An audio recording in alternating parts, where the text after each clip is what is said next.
অতীতের গ্লানি মুছে দেশে শান্তি শৃঙ্খলা প্রতিষ্ঠা করবে নতুন সরকার, এমন প্রত্যাশা জনসাধারণের। প্রায় দীর্ঘ 2 দশক পর ক্ষমতা গ্রহণ করেছে বাংলাদেশ জাতীয়তাবাদী দল বিএনপি। সরকার গঠন করার পর জনমনে এমন প্রত্যাশা সৃষ্টি হয়েছে। দলটির চেয়ারম্যান তারেক রহমান প্রধানমন্ত্রী দায়িত্ব নেয়ার সকল শ্রেণী পেশার মানুষের মাঝে বেড়েছে সুশাসন পাওয়ার স্বপ্ন। রাজধানী ঘুরে প্রতিবেদন করেছেন হাসিবুল ইসলাম শান্ত। বিএনপি সরকারের নতুন মন্ত্রিপরিষদ শপথ গ্রহণের পর থেকেই সাধারণ মানুষ দেখতে শুরু করেছে নতুন স্বপ্ন। কেউ চাইছেন দ্রব্যমূল্য নিয়ন্ত্রণ, কারো চাওয়া শিক্ষাঙ্গনে শান্ত পরিবেশ, আবার কেউ চাইছেন সুশাসনের নিশ্চয়তা। দেশের কল্যাণে তারা যথেষ্ট পরিমাণ ভালো ভূমিকা রাখতে পারে। সকল স্তরের মানুষ যেন ঠিকমতো বাঁচতে পারে, বাঁচার মতন করে বাঁচতে পারে।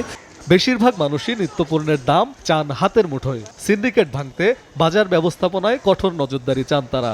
অন্যায়ভাবে যাতে কোনো কিছুর দাম বৃদ্ধি না করা হয়, এইটাই আমি আসলে এখন থেকেই আশা করব। চিন্তায়, চেতনায়, প্রসারতায় তাকে ব্যক্তি স্বাতন্ত্র্যে বিশ্বাসী না হয়ে তার দায়বদ্ধতার কাজের প্রতি বিশ্বাসী হতে হবে।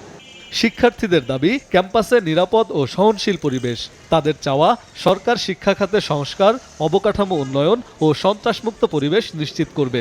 সরকার আসলে জনগণের হয়ে কাজ করতে হবে। এই সরকার আমাদের জনগণের সব দুঃখ সুখ সবকিছু তারা বুঝে নেবে। দীর্ঘ 20 বছর পর বিএনপি সরকার গঠন করায় জনগণের প্রত্যাশা স্বাভাবিকভাবেই একটু বেশি।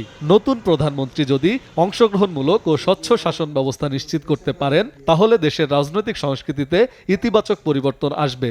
আইন শৃঙ্খলা পরিস্থিতির যে অবনতি হয়েছে, যেটা এক ধরনের আমরা দেখি মবক্রেসি, তো সেটা হচ্ছে যে সেটা কিছুটা আমার কাছে মনে হয় যদি ব্যবস্থা নেয় সেটা উন্নত হবে অবশ্যই, এবং আইনি শাসন বাংলাদেশে প্রতিষ্ঠা হবে। প্রতিবেশী দেশসহ অন্যান্য দেশগুলোর সাথে সামাজিক এবং রাজনৈতিক সম্পর্ক যাতে আরও উন্নত হয়, সেটা আমাদের লক্ষ্য রাখা দরকার। দীর্ঘ রাজনৈতিক টানাপোড়েনের পর সরকার গঠন করেছে বিএনপি।